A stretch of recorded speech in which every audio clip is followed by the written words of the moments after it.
설교를 시작하면서 먼저 제가 우리 성도님들에게 저의 죄를 자백하고자 합니다. 지난주에 제가 큰 죄를 지었습니다. 목사로서 결코 하면 안 되는 일을 했습니다. 무엇이냐면 제가 순댓국을 먹었습니다. 이번 주 레위기 말씀을 보면서 지난주에 순댓국 먹은 것이 얼마나 거리끼는지 제가 대신방 시작할 때 이야기했지요. 신방하면서 꼭 식사 대접 안 하셔도 된다. 너무 부담 갖지 마시라고. 그러면서 하더라도 너무 비싼 거 먹을 필요 없다. 나는 순댓국 좋아한다. 그런데 순댓국 먹어도 됩니까? 안 돼요. 왜 그렇습니까? 레위기 말씀 보니까 먹으면 죄라는 거예요. 돼지고기 먹어도 죄이고 장어 먹어도 죄라는 것이지요. 특히 선지 해장국은 절대 먹으면 안 됩니다. 제가 순댓국이나 추어탕은 좋아하지만 그나마 다행인 것이 선지국을 좋아하지는 않아요. 있으면 먹겠지만. 오늘 보면 10절에 무엇이라고 합니까? 이스라엘 집 사람이나 그들 중에 거류하는 거류민 중에 무슨 피든지 먹는 자가 있으면 내가 그 피를 먹는 그 사람에게는 내 얼굴을 대하여 그를 백성 중에서 끊으리니. 피를 먹으면 하나님 백성에서 끊어버리시겠다. 주님이 말씀하시는 거예요. 이런 율법의 말씀을 우리는 어떻게 받아야 할까요? 물론 신약으로 가서 사도행전 10장에 보니까 또 소리가 있으되 베드로야 일어나 잡아먹으라 하거늘 베드로가 이르되 주여 그럴 수 없나이다. 속되고 깨끗하지 아니한 것을 내가 결코 먹지 아니하였나이다. 하나님이 베드로에게 율법에 나오는 부정한 짐승을 잡아먹으라 라고 말씀하셨는데 베드로가 내가 절대 먹을 수 없습니다. 내가 어떻게 율법을 어기겠습니까? 그러자 주님이 무엇이라고 하셨습니까? 15절에 또 두 번째 소리가 있으되 하나님께서 깨끗하게 하신 것을 내가 속되다 하지 말라 하니라. 이 말씀 보면서 구약시대 때는 먹으면 안 됐는데 신약에 와서는 먹어도 되는구나 생각할 수 있지요. 그런데 정말 그럴까요? 구약과 신약이 다른 것입니까? 우리가 착각하는 경우가 있어요. 구약은 율법으로 구원받고 신약은 복음으로 구원받는다. 그렇게 많이 이야기하는데 아닙니다. 잘못 알고 계시는 거예요. 구약도 복음이고 신약도 복음입니다. 구약도 오직 은혜, 신약도 은혜. 은혜 아니고는 살아갈 수 없다. 은혜로 구원받는 것이에요. 우리가 그리스도 중심으로 신구약 모든 성경을 읽어야 되는 것처럼 구약도 신약도 모두 은혜의 렌즈를 가지고 바라보아야 되는 것입니다. 검정 선글라스를 쓰면 세상이 검게 보이고 빨간 선글라스를 쓰면 다 빨갛게 보이는 것처럼 우리가 은혜의 눈으로 성경을 바라보고 은혜의 눈으로 다른 사람을 바라보고 또 은혜의 시각으로 내 인생도 해석해야 되는 줄로 믿습니다. 자, 레위기 말씀 한 주간 살펴보았는데 성경 통독을 하는 우리에게 가장 넘기 힘든 산이지요. 말도 안 되는 농담이지만 사탄이 우리가 성경 통독을 못하게 하려고 집어넣은 것이 레위기다 라는 말도 안 되는 농담이 있어요. 내가 크리스찬이니까 평생 한 번은 성경 일독을 해봐야지. 창세기 재미있습니다. 출애굽기 중간에 위기가 잠시 있지요. 그래도 여기까지는 괜찮은데 레위기에 와가지고 대부분 포기하고 말잖아요. 그래서 성경 통독을 하려는 나의 위기다 해서 내 위기라고 표현하기도 합니다. 사실 어려워요. 참 어려운 쉽지 않은 말씀이지요. 근데 구약신학자에게 구약성경 구약신학 전공자에게 구약성경 39권 중에서 가장 중요한 성경 한 권을 뽑으라 하면은 구약신학자 절반은 레위기라고 대답할 것이고 절반은 신명기라고 할 것입니다. 근데 사실 신명기는 레위기가 어려워서 풀어서 쓴 해설서예요. 그만큼 레위기가 중요하다. 유대인은 5살이 되면, 자녀가 5살이 되면 성경을 읽히기 시작하는데 가장 먼저 어떤 성경을 읽힐까요? 레위기입니다. 그만큼 중요한데 우리는 어렵다라고 외면하고 있지는 않은가.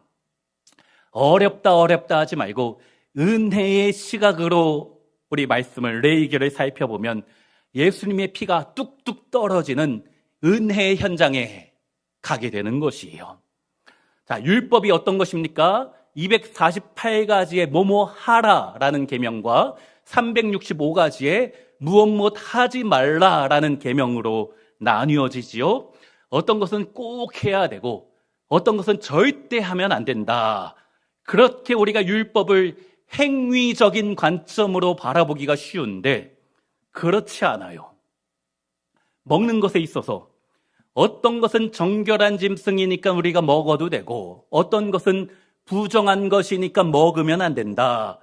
사실 그 기준이 애매합니다.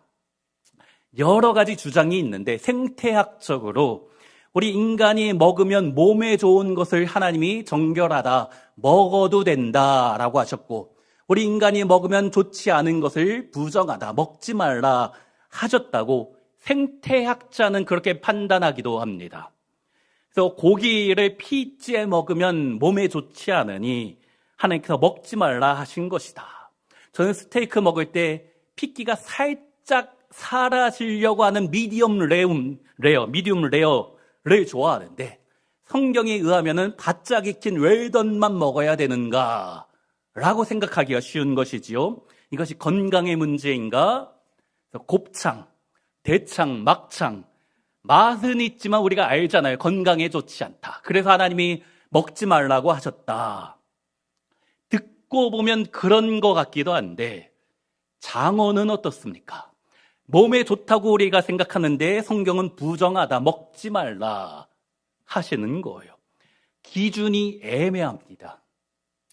성경에 돼지고기는 먹으면 안 되고 소고기는 먹어도 된다 라고 해서 하나님이 우리가 비싼 고기, 좋은 고기 먹기를 바라시는구나 라고 하기에는 한국은 소고기가 비싸지만 미국은 돼지고기가 더 비싸거든요. 기준이 애매한 거예요. 무엇이 기준일까?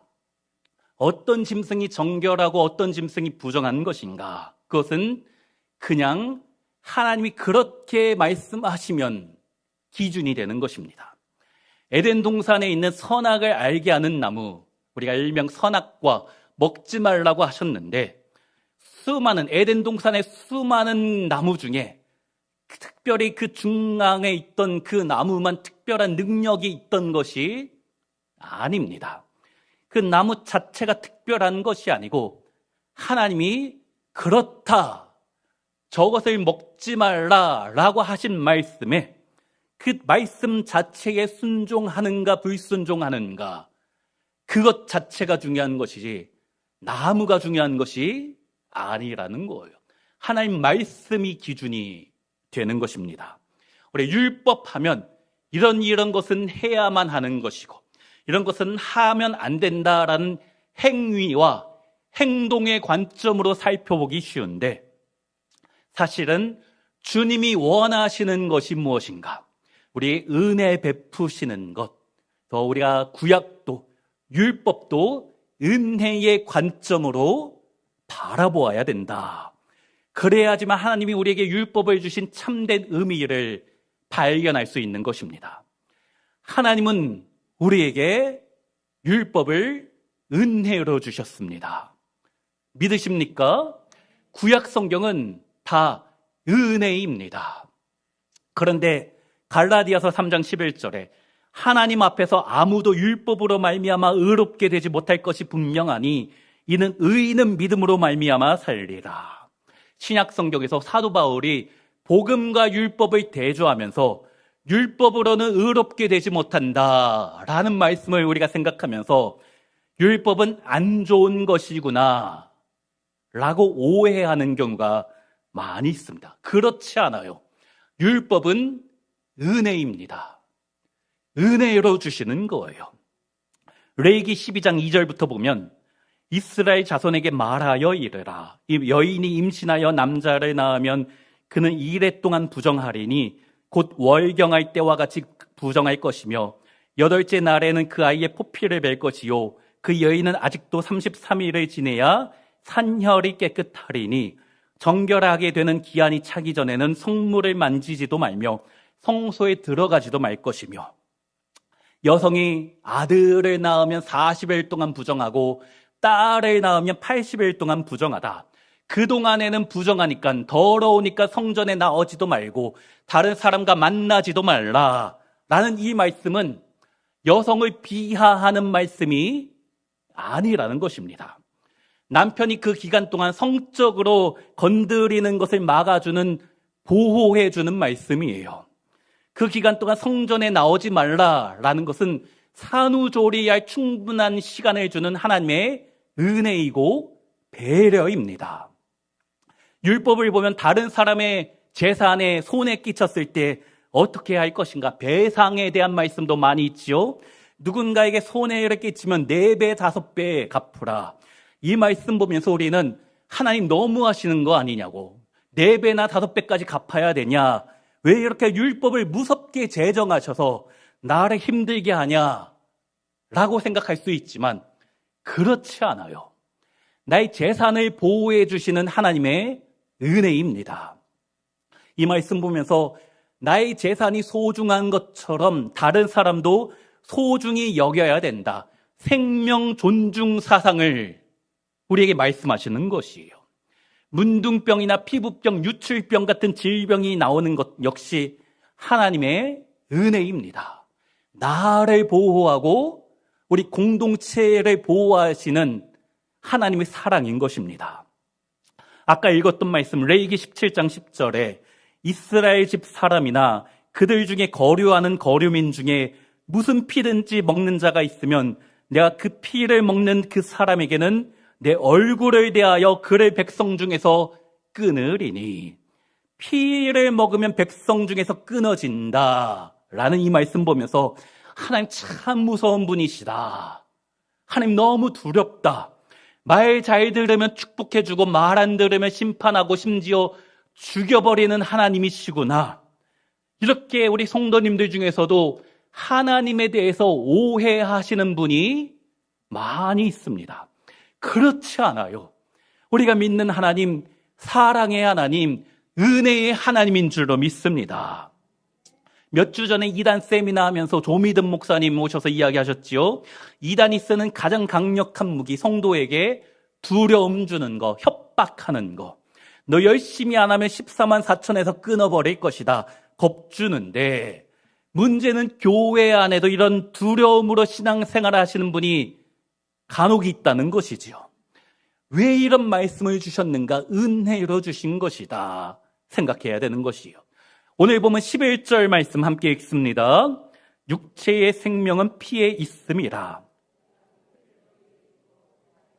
너희의 생명을 위하여 속죄하게 하였나니 생명이 피에 있으므로 피가 죄를 속하느니라. 피를 먹지 말고 피를 가까이 하면 안 된다. 이유는 생명이 피에 있기 때문이다. 생명을 소중히 여기라 라는 말씀이죠. 생명 존중 사상입니다. 하나님은 창조의 하나님이시고 우리에게 생명 주시는 분이십니다. 그런데 우리는 죄를 지으며 하나님을 떠나버리고 말았지요. 스스로 영원한 생명, 영생의 길을 포기하고 만 것입니다. 그러나 하나님은 율법을 주셔서 우리가 이렇게 생명의 소중함을 깨닫게 하시고 죽음을 미워하게 하시고 이런 과정을 통하여 참된 생명이신 주님 앞에 나아가야 된다 깨닫게 하시는 것입니다. 우리가 율법을 하나하나가 다 은혜이구나 라고 받아들여야 되는 것이에요. 근데 문제는 이스라엘 백성이 율법의 진정한 의미는 생각하지 않고 이것을 하면 하나님께 벌받지 않을까, 이것을 안 하면 하나님이 심판하지 않을까, 이렇게 두려움의 관점으로만 바라보았기 때문에 유대교가 행위의 종교로 변질되고 만 것입니다. 본래 하나님이 율법을 주신 것은 은혜인데 왜곡돼 버린 것이지요. 언젠가부터 무엇인가부터 잘못된 율법, 은혜의 종교가 아니라 행위의 종교로 하라 하지 말라, 그것에 두려움으로써 변질된 우리 기독교회를, 복음을 다시 원상복구시키시기 위하여서 우리 예수님이 이 땅에 오신 줄로 믿습니다. 그리고 예수님이 말씀하셨지요. 마태복음 5장 17절 함께 읽습니다. 내가 율법이나 선지자를 폐하러 온 줄로 생각하지 말라. 폐하러 온 것이 아니요 완전하게 하려 함이라. 우리 예수님이 이 땅에 오신 것은 율법이 잘못되어서 없애러 오신 것이 아니고 그 본질적인 의미로 완전하게 하신다. 그것을 위하여 주님 오셨다. 주님이 원하시는 것은 이 율법이 본래 의미인 은혜로 회복시켜주는 것, 그것을 위해서 우리 예수님이 이 땅에 오신 줄로 믿습니다. 그것을 위하여 우리 예수님 무엇을 하셨습니까? 번제, 소제, 화목제, 속죄제, 속건제, 또 나를 대신하여 죽음의 땅으로 쫓겨난 아사셀 염소, 이런 제사와 절기를 통하여서 그 하나하나의 진짜 의미인 예수 그리스도의 십자가, 그 대속의 사랑, 나를 대신하여 피 흘려 죽으신 그 십자가의 은혜, 그것을 입체적으로 보여주는 것입니다. 그리고 오늘 본문 11절에 무엇이라고 합니까? 함께 읽습니다. 내가 이 피를 너희에게 주어 제단에 뿌려 너희 생명을 위하여 속죄하게 하였나니 생명이 피에 있었으므로 피가 죄를 속하느니라. 예수님이 친히 피를 흘려서 우리의 모든 죄에 속하여 주신 줄로 믿습니다. 예수님이 십자가에서 나를 위하여 쏟으신 그 피로 인하여 모든 죄가 씻음받고 하나님과의 관계가 회복되며 율법의 본래 의미인 영원한 생명, 은혜, 그것을 우리에게 주신 줄로 믿습니다. 율법 안에서 예수님을 통하여 완전한 의미가 발견되는 것이고 우리에게 두려움이 아닌 하나님의 사랑, 하나님의 긍휼을 깨닫게 하시는 것이죠. 은혜는 우리가 받은 것, 이것을 생각할 때에 어떻게 우리가 살아야 됩니까? 주님, 그 은혜 붙잡고 내가 살아가겠습니다. 고백해야 될 줄로 믿습니다. 그렇다면 구체적으로 그 은혜에 대해서 우리가 이제 그 은혜를 깨닫고 어떻게 살아가야 될 것인가? 율법은 은혜이고 생명 존중 사상이다 라고 하였지요. 나의 생명이 소중한 것처럼 다른 사람도 소중히 여겨야 된다. 누구처럼입니까? 예수님처럼. 레위기 24장에 이런 말씀이 있어요. 19절부터 21절.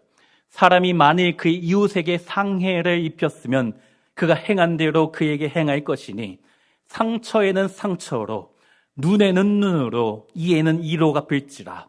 남에게 상해를 입힌 그대로 그에게 그렇게 할 것이며 짐승을 죽인 자는 그것을 물어줄 것이요 사람을 죽인 자는 죽일지니. 눈에는 눈, 이에는 이. 무슨 말씀입니까?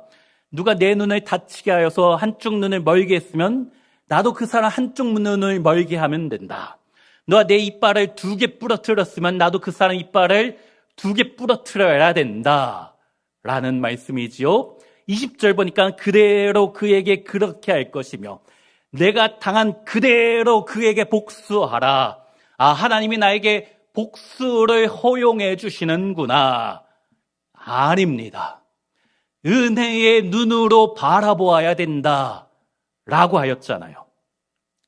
법이 없었을 때, 율법이 주어지지 않았을 때 누가 내 뒤통수를 때리면 어떻게 했습니까? 그 사람 죽여버리던 시절입니다. 누가 나에게 상처 주면 30배, 60배, 100배로 갚아주던 무법하게 살던 그 시절에 하나님께서 율법을 주시면서 똑같이 하라라는 것은 그 이상을 갚지 말라라는 것이에요. 복수를 허용하는 말씀이 아니고 용서해줘라, 사랑해줘라, 은혜 베풀어줘라 라는 말씀인데, 이 말씀을 오해해서 문자 그대로 해석해서 율법의 본질인 은혜는 망각하고 문자 그대로 나도 똑같이 복수하면 되는구나 잘못 받아들인 것입니다. 그것 때문에 우리 예수님께서 이 땅에 친히 오셔서 율법을 완성시키시며 참된 의미 우리에게 알게 하신 것이지요. 그것이 마태복음 5장의 말씀입니다. 우리 38절부터 44절 조금 길지만 천천히 우리 예수님이 나에게 어떤 말씀을 주시는가 우리 천천히 같이 합독하여 읽습니다. 또 눈은 눈으로 이는 이로 갚으라 하였다는 것을 너희가 들었으나 나는 너희에게 이르노니 악한 자를 대적하지 말라. 누구든지 내 오른편 뺨을 치거든 왼편도 돌려대며 또 너를 고발하여 속옷을 가지고자 하는 자에게 겉옷까지도 가지게 하며 또 누구든지 너로 억지로 오리를 가게 하거든 그 사람과 심리를 동행하고 내 구하는 자에게 주며 내 꾸고자 하는 자에게 거절하지 말라. 또 내 이웃을 사랑하고 내 원수를 미워하라 하였다는 것을 너희가 들었으나 나는 너희에게 이르노니 너희 원수를 사랑하며 너희를 박해하는 자를 위하여 기도하라. 율법에 눈에는 눈, 이에는 이 이런 말씀이 있는데 그의 진짜 의미는 하나님이 율법을 주신 진짜 본질적인 의미는 복수해도 된다. 똑같이 갚으면 된다라는 것이 아니고 용서해줘라. 심지어 원수까지도 사랑하라. 나는 너희에게 이르노니 너희 원수를 사랑하며 너희를 박해하는 자를 위하여 기도하라. 이게 율법의 진정한 의미라는 것이지요. 우리는 어떻게 살아가고 있습니까? 율법의 본질적인 의미가 아니라 행위 종교로 인하여 두려움으로 신앙생활하고 다른 사람들에게 이 잣대를 가지고 그들을 판단하고 정죄하고 비방하며 살지는 않았습니까? 주님이 베드로에게 말씀하셨지요. 하나님이 깨끗하다 하신 것을 너희가 속되다 하지 말라. 너 왜 고넬료가 이방인이라고 무시하느냐? 그런 편견을 버리고 은혜의 눈으로 그 사람을 바라보아야 된다. 우리도 마찬가지입니다. 믿지 않는 사람에게 나는 예수 믿으니까 깨끗하고 거룩한데 저 사람은 세속적이고 어차피 지옥 갈 사람이다. 그런 은혜 아닌 눈으로 바라보면 안 된다라는 것이에요. 은혜와 사랑으로 대해야 될 줄로 믿습니다. 또 나에게 상처 준 사람, 물질적인 손해 끼친 사람 어떻게 해야 됩니까? 복수해도 되는 것이지요? 아닙니다. 원수까지 사랑하는 것이 율법의 완성이다. 진정한 의미이다. 또 우리가 내 남편에게, 내 아내에게, 속 썩이는 자녀들에게 어떻게 해야 됩니까?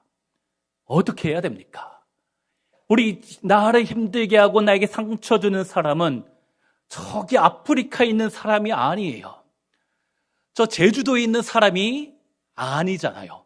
내 옆에 있는 사람 때문에 내가 힘들고 상처받고 우리 가정에 있는 사람 때문에 우리 교회 안에 있는 그 사람 때문에 같은 직장에 다니는 그 인간 때문에 내가 힘들지 않습니까? 어떻게 해야 됩니까? 주님이 말씀하시는 것이 무엇입니까? 우리 마지막 마태복음 18장 33절 함께 읽습니다. 내가 너를 불쌍히 여김과 같이 너도 내 동료를 불쌍히 여김이 마땅하지 아니하냐. 우리 예수님이 이 시간 나에게 말씀하십니다. 내가 너를 불쌍히 여겨서 너를 위하여 십자가에서 죽음으로 나의 피로 너의 모든 죄 씻어주고 용서해 주었는데 너는 여전히 누군가를 미워하고 증오하고 말에 안 섞고 있지는 않느냐. 은혜의 마음, 긍휼의 마음, 생명 존중의 정신으로 나의 생명이 소중한 것처럼 또 나의 재산이 소중한 것처럼 너도 다른 사람을 소중히 여겨야 되지 않겠니? 주님이 오늘 이 시간 우리에게 말씀하신 줄로 믿습니다. 오늘 우리가 이 말씀 듣고 한 주간 누구에게 찾아가실 겁니까? 누구에게 내가 받은 이 십자가의 사랑, 피 묻은 사랑 누구에게 전하며 사시겠습니까? 우리가 율법을 하라, 하지 말라 라는 이런 행위와 행동으로 바라보는 것이 아니라 은혜의 시각으로 바라보아야 되는 것이에요. 그리고 은혜의 눈으로 내 주위에 있는 사람을 바라보고 나에게 상처 준 사람 은혜의 렌즈를 끼고 바라보고 율법의 참된 정신인 하나님 사랑, 이웃 사랑을 실천하며 살아야 될 줄로 믿습니다. 그렇게 이렇게 우리가 이 한 주간도 주님의 기쁨으로 살아가시는 우리 사랑하는 빛과 소원교회 모든 성도님들 되시기를 주의 이름으로 축원합니다.